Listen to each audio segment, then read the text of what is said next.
જો ઘરમાં આવો મસ્ત મજાનો ફ્રેશ પાઇનેપલમાંથી બનેલો બોમ્બે કરાચી હલવો બને તો બાળકો અને મોટાઓ બધા જ ખાઈને રાજીના રેડ થઈ જાય. તો પાઇનેપલ ફ્લેવરનો બોમ્બે કરાચી હલવો બનાવવા માટે મેં મિક્સરની જારમાં તાજા પાઇનેપલના ટુકડા સાથે 1 કપ પાણી ઉમેરી તેનું જ્યુસ બનાવી લીધું છે અને જ્યુસને ગળણીથી ગાળી લીધું છે.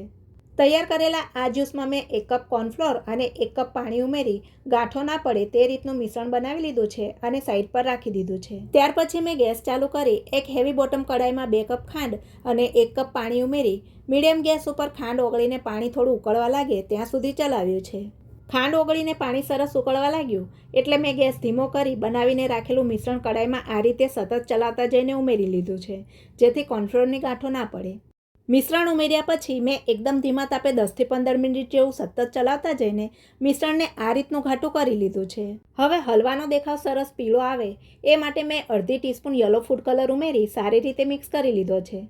હલવો એકદમ ચમકદાર અને ખાવામાં એકદમ સોફ્ટ બને એ માટે મેં વારાફરતી 2-2 ચમચી ઘી ઉમેરી હલવાના મિશ્રણને મીડિયમ આંચ ઉપર કૂક થવા દીધું છે. હલવો કૂક થઈને કડાઈની સપાટી છોડવા લાગ્યો એટલે મેં હલવામાં ઇલાયચી પાવડર અને મગજતરીના બી મિક્સ કરી બટર પેપર લગાવેલા મોલ્ડમાં કાઢી ઉપરથી પણ થોડા મગજતરીના બી લગાવી હલવાને 3થી 4 કલાક સેટ થવા દીધો. સેટ થયેલા હલવાને મેં પ્લેટ ઉપર અનમોલ્ડ કરી ઉપરનું બટર પેપર હટાવી કાપ લગાવી દીધા એટલે પાઇનેપલ ફ્લેવરનો બોમ્બે કરાચી હલવો તૈયાર થઈ ગયો.